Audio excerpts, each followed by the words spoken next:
It's a gentleman's name. We in 6 countries. That's yes. What I mean. So that's the thing that stands out to me. Shout out to everybody. Shout out to everybody. We love y'all. Yes. Thank y'all for listening. Greetings, everyone, and welcome to the channel. I'm Coach Deb, representing one half of the Healing Corner podcast. If you're interested in booking a consultation as well as service or a reading, go ahead and check me out at debshealingcornerstone.com. I'm Coach Yams, owner of Healing is Work Coaching, and I help millennial professional women to live on purpose unapologetically and to help them to stop doing shit out of obligation. If you need help with that, reach out to me, Coach Yams, YAMZ.com. Hello, friends. Thank you for joining us on another episode of the Healing Corner podcast. I am Coach Yams. We've got other host, Coach Deb, and we are joined today by a host, Adria Osborne. As a garden educator with experience in the agricultural industry, Adria brings a unique blend of hands-on knowledge and passionate teaching style to every engagement. With over 5 years of experience in both commercial and educational settings, she has a deep understanding of plant growth and development, childhood nutrition, soil health, and effective horticulture practices. She is dedicated to sharing her knowledge and expertise with others and is committed to inspiring a new generation of gardeners and agriculturists. Whether working with school groups, community organizations, or partners, she brings enthusiasm, creativity, and a commitment to excellence to every project. Thank you, Adria, for joining us. How are you? I'm good. Thank you so much for that intro. It feels like I was just like, oh my God, okay, let's go. It's you. That's you. So first question out the gate, how did you get to here to doing this work? Oh my gosh. I feel like everybody who is called to the land in a way there's always like some like pivotal event that happens. And that was COVID for me, like most people. I've been doing ag since I was in high school. Since I was a freshman in high school, I did Future Farmers of America in high school, and that mainly focused on a lot of commercial farming. And I knew I was more passionate about like organic practices and like permaculture and things like that. So when I went to college, I was like, I've majored in environmental science, and so I was like, I know I don't want to do any kind of government work. I don't want to do anything where I'm stuck in the office. I want to like be outside, get my hands in the dirt, be in nature as much as possible. And so I was lucky enough to get a farm job after college, and that kind of felt like just like me living in my purpose. And as soon as I did that, like everything kind of changed for me. I felt more connected with the land. I was able to get connected with different people who were also doing this kind of work, and the doors just kind of opened. So now I'm just able to do the work that I love and connect with people on a different level than you normally would with just like meeting people. Like you're stewarding land, you're having the conversations you normally wouldn't have, and then on top of that, like people are learning and growing together. So that's just a little piece about me and like what kind of led me to this journey, I think. Yeah.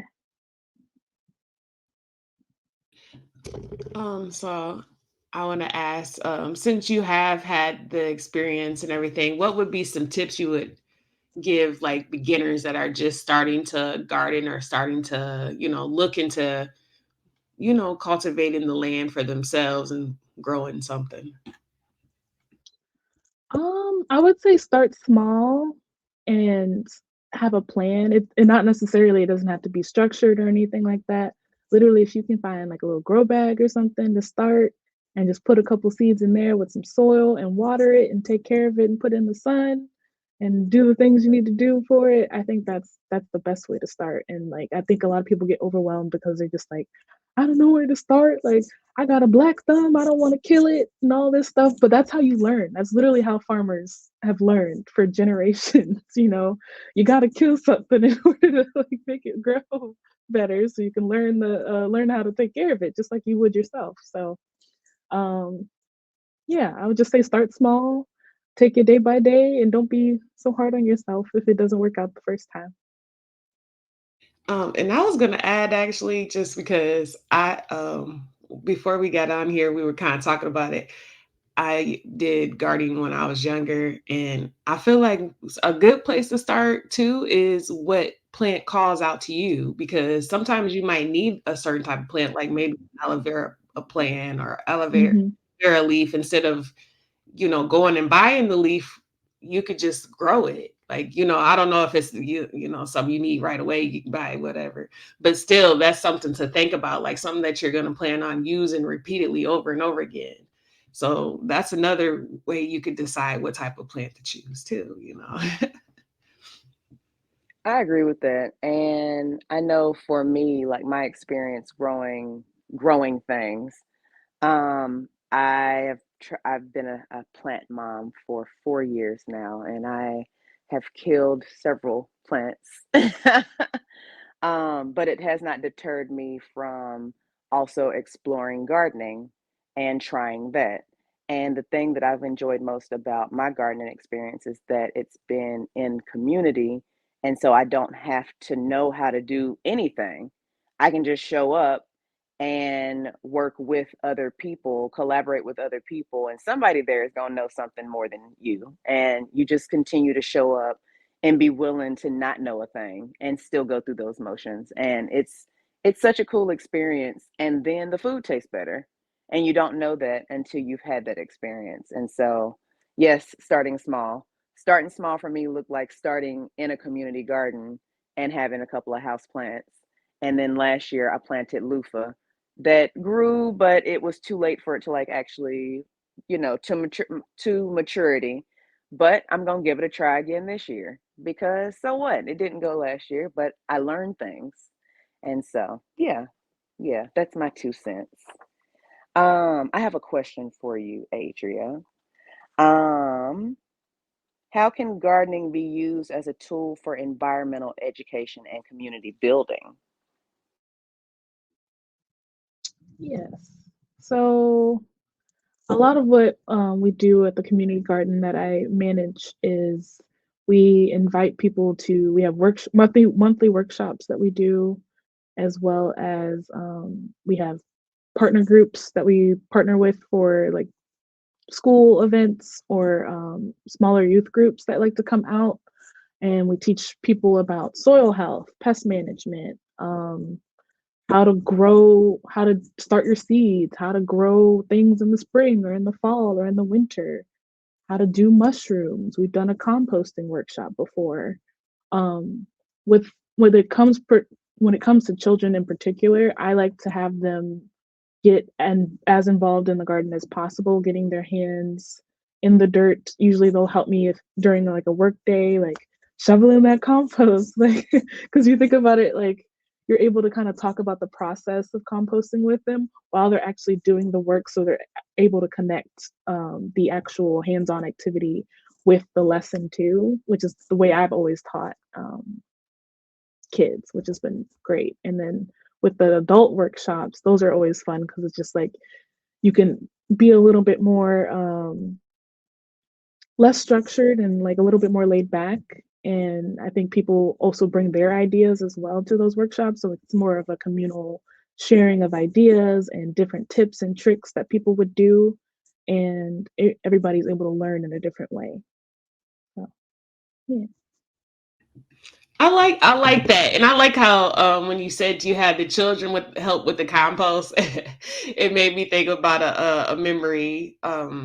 We used to use our horses' manure, like we would take that and be able to mix it up with different things, and then put it into the garden. So it was like we were resourcing what they chewed up, which was like the backyard. You know what I'm saying? Bringing it back into cycle again, into life. And that's a thing you get to teach the kids, like when they're little and they're like, whoa, and it's just so cool. So I like how you guys are doing that. That's cool. So what were some success stories like when it comes to when you started off, where they started and where they are now? I would say Success stories. I think this past year at the garden, we have had a lot more contact with kids and just like everyone in general, just being aware that the garden is there because it's in a significant part of the North Nashville area. And so a lot of people just walk right through it. They're not even like, they're like, oh, I had no idea a garden was back here. And I'll be back there on a work day with folks and they'll come through and they'll be like, I had no idea this was here. And I was like, yeah, you're welcome to come by anytime. And we do a lot of outreach in the neighborhood as well. So going door to door, popping flyers and mailboxes so people know that they're always welcome to come and learn and just be a part of the community. As far as educational opportunities, successes go, there were a lot of challenges as far as because like with kids, especially in the summertime, we'll have kids come out. Last thing kids want to do in the summertime is learn because they're in school. They were in school for like several months. That's the last thing they want to do is learn. But having to make it fun and interactive without it being like these are the things we have to learn. Like as long as they take something away from it, I'm fine. I don't ever drill down on like you need to learn this thing. Like even if you just wanted to come and just dig a hole for like the whole entire time, I'm fine with that. But like as long as you're getting your hands in the dirt, and I've noticed that like there's been a huge positive impact on a lot of the kids in our neighborhood because they were like I was having a bad day and I was glad I was able to come out here and just dig a little bit and I was able to get that frustration out or things like that.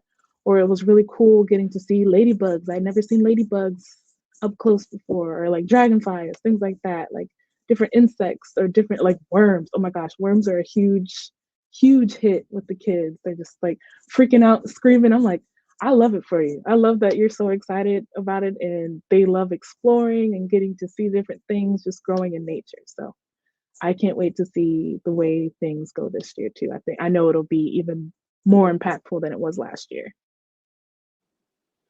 And I love what you say about them saying, I had a hard day, I had a rough day, and coming out here made things better because kids have hard days too. Just because they're kids don't mean they don't have hard days. And that same thing applies to adults because having a hard day in this adult world and being able to go and put your hands in some dirt and play in some water and just commune with other people, but also learn, but not in a forced way, because it's all learning, but it's not structured, it's not curriculum, but you're learning by just being and doing some things. And then you get to there's health benefits to putting your hands in the dirt, to putting your feet in the dirt, and to just being outside and breathing in that fresh air, to connecting with the earth, to letting the sun shine down on you, enjoying the sounds around you, which leads me into my question of how gardening has been healing for you.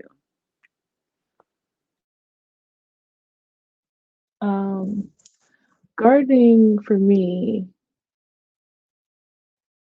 I don't even know how to explain it. It's I'm connected through roots with it. It reminds me of um my grandmother and all of the maternal figures in my life. They were very connected through growing. All of them are growers in some capacity. And so I'm able to have that maternal like connection with them. And so I feel good in my spirit that I'm kind of carrying on that tradition as well. Um, I think for me, if I'm out there by myself, I'm able to just just garden or weed in private and just completely drown out the noise and just listen to the sound of the birds or the winds blowing and things like that. Just bring my body calm. And like everybody's got their little watch on and you can see the heartbeat racing on there. Mine is always at a low, steady heartbeat whenever I'm outside in the garden because I'll have like something going on during the week, but as soon as I'm able to like go and get my hands in the dirt or just start working outside, I feel so much better in my body.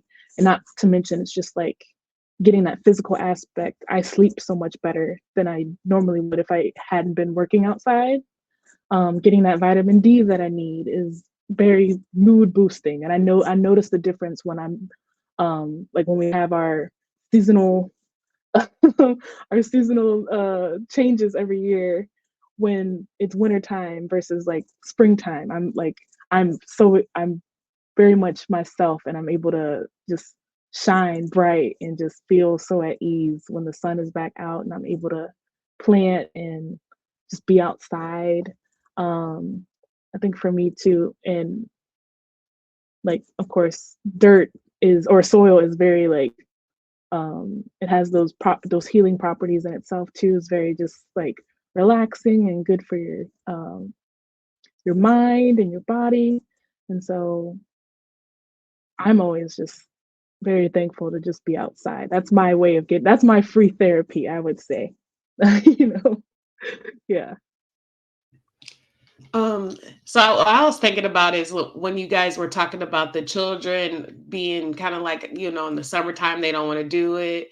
I was thinking about how maybe one day school might have it structured where it's like an alternative for recess, or like an alternative where, okay, you don't want to go out for recess, because there's kids that don't want to go out for recess. I've seen it before. I wasn't one of those kids. I liked recess.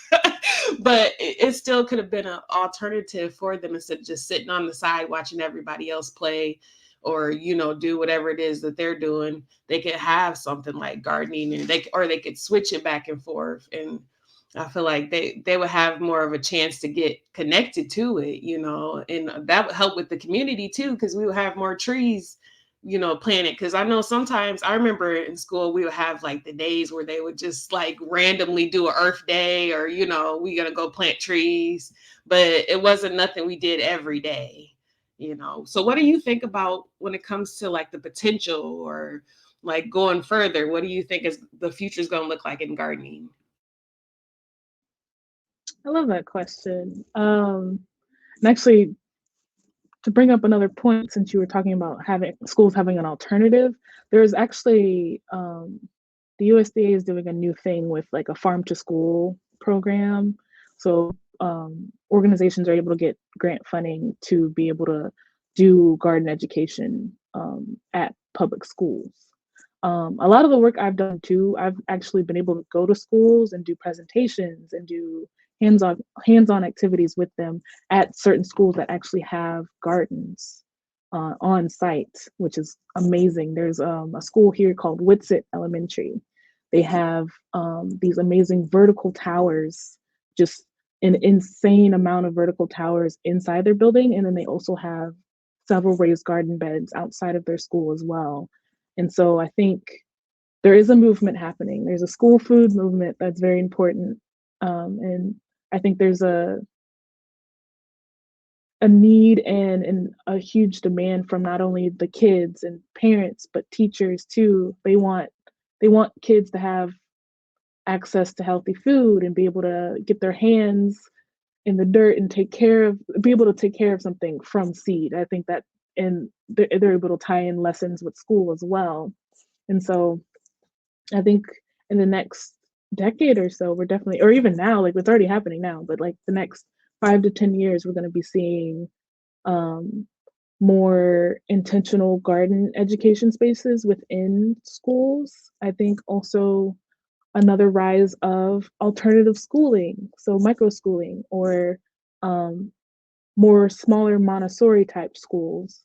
And farm schools are becoming more of a thing now too, and that is a direction I am very glad to see, because it's not your traditional stuck in a four-wall building. You're actually in nature learning the same lessons you would, and it's not as structured, and you don't have to have like a full 8-hour day, and like you get to learn these different things and different life skills while also learning your standard curriculum too. So definitely very excited about that. I'm glad I get to like still be a part of that and get to pop in with different projects and see what schools are doing, because it's amazing. It's really, really cool. I love that. Because it's like the kids are our future. And so giving them the tools so that they can grow like we didn't grow, or like we used to grow long ago before, you know, standardizations and capitalism and, making sure that everybody's fed, but then there being an overabundance of food, and then there being a lot of processed things. And it's essential, especially here in America, child, because the diet here is just garbage, that we get to a place where we are having more access to whole foods so that we can have healthier bodies, because the stuff that is in these middle aisles is killing us, slow or fast, but it's killing us nonetheless. um I wanted to know, because you're growing in big ways and in community spaces and all kinds of places. How did you begin with your very first bit of gardening? Ooh, that's a good question too. I I'd say And I started. Sorry. I was gonna say, maybe what was one of the first couple of things that you grew? Hmm. I had the privilege of having family that had backyard space that they were growing in. So I would always just come over to their house and just spend the day with them and get to garden. So that was my first like hands-on gardening experience. So I'll go to my auntie's house, and she has a homestead now. So she's got several planter boxes, she's got chickens, she's got bees, she does the whole thing. And she taught me a lot of what I know how to do. And my other auntie, she also grows as well, and she grew stuff in Home Depot buckets, and just drilled little holes in them, and she grew these amazing tomatoes, like heirloom tomato seeds that she got from my great grandma. So I'm like, interesting. So I guess getting to grow with them was my first hands-on experience. But things I've grown myself, I would grow in grow bags, and I usually would do like peppers or tomatoes to start, because those are pretty easy and you can't really mess those up too bad. And I did pretty decent. They don't, depending on the size of the grow bag, they don't get very big. um, but as long as you're able to take care of them, and it's like all of it a big experiment anyway. So that was my first kind of dipping my finger into gardening, essentially. But a lot of it was grow bags, just little pots that I could find, and then eventually graduated to raised beds.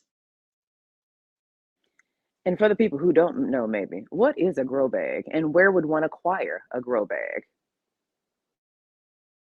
So a grow bag, essentially, you can think of it as a felt material type of bag. I have this little Easter basket here as an example. So it's like this felt like material, and it can come in this size, or it can be as big as a kiddie pool. And the cool thing about it is you don't have to make drainage holes or anything in there. All of the water that you are giving your plant is just able to come straight through the cloth, and it's breathable, and it gives that air circulation that you need in your plants. And I love them because the only space that I had at the time was a balcony. So I was growing stuff on a balcony, and grow bags are great for that because they're portable. You can bring them in and out when it's cold or hot, whatever's going on. Um, and they just give you so much flexibility. There's no, and like, even if you want to dump the soil out, pack them up, they're easy. You can take them anywhere you want to go. You don't have to worry about water sitting in there too long and giving your plants root rot or anything like that. What else? Yeah, they're just great. I love them. They're a great tool to have for sure. And where would you get one? Amazon's your best bet. You can also go to Home Depot or Lowe's and check those out. I think Tractor Supply has them as well.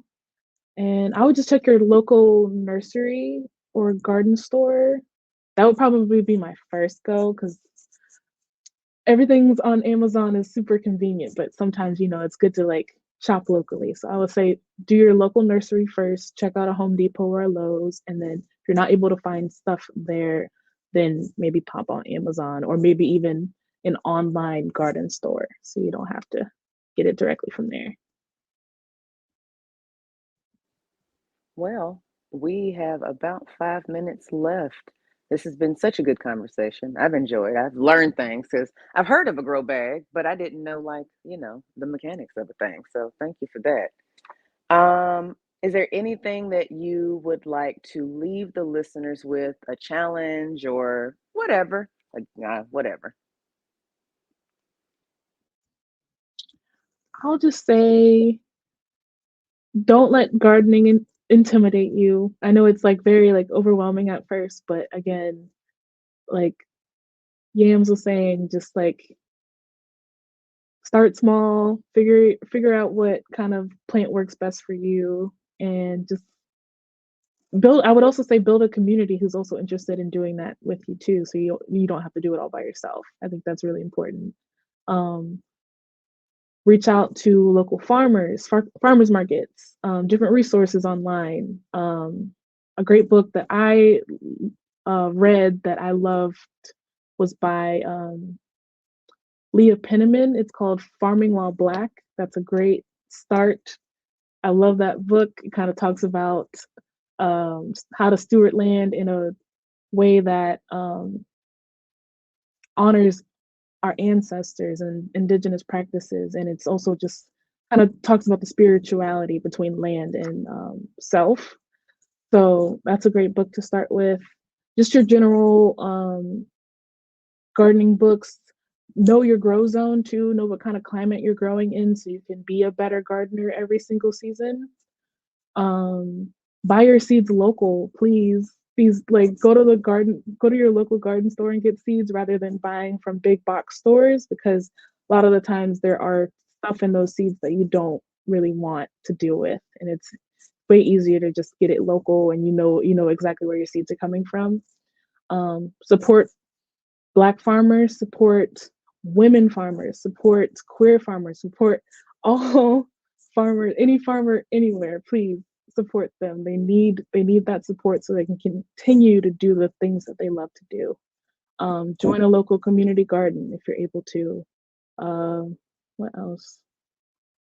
Yeah, and just keep growing. That's the best thing I could say. Like keep growing.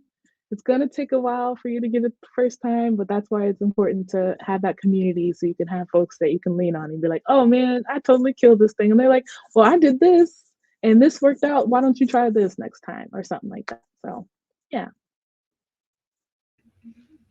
Okay, so I love that you talked about the local, getting those seeds from the local place, because that was a question I was going to ask you about the organic and the non-organic. Because a lot of times you go to the store and they're not the real, organic. Plus, your farmer, he's been farming, for a while. So it's more, that the soil is going to work well there too. Because that was my thing when I first started gardening by myself, because I didn't have my parents with me and I had to try to figure it out on my own. I was like, certain places that you can grow stuff better, certain type of soil things can grow better in. So if you get something that's a local grown, get it from your local gardener. So I like that she said that. And there was something else I wanted to say. Sorry, yeah. Go ahead. No, I don't have anything else. I'm just, closing remarks and things like that. And I say thank you, Adria, for being a guest and sharing what you know in this window of time that we've had together. And to just piggyback off of what you said, support, support, support your communities, get involved with your communities, the local people around you. These are the people. These are your neighbors. These are people that's around you. So pouring back into those is important. And then you meet cool people and then you have connections for a lifetime because y'all was outside doing some growing together. Keep growing. That's the goal here. That's it. Deb, if you got anything else, do that and then we'll close this thing out. Okay. Well, I was going to say something about what she's talked about the ancestors too, because if you think about it, who were the ones that started to grow things and teach how to grow things, and indigenous and the, multicultural? We're really into the gardening, but it's like they stepped away from it, kind of just like wanting to not have association to it because of what history or because of bad things. It's like it's time for us to get back to that, healing it. Like it's time to heal the earth. It's already been hurt. There's already been bloodshed. Now it's time for us to heal the earth, you guys. That's all I got to say. I love that. We can leave it there. Thank y'all so much for listening to the Healing Corner podcast, watching us if that's how you take us in. Please like, share, subscribe, tell people about us, come be a guest. We love having these kinds of conversations to expand our awareness and our mindsets. And so we'll be back in a couple weeks, and we thank you so much. Until next time.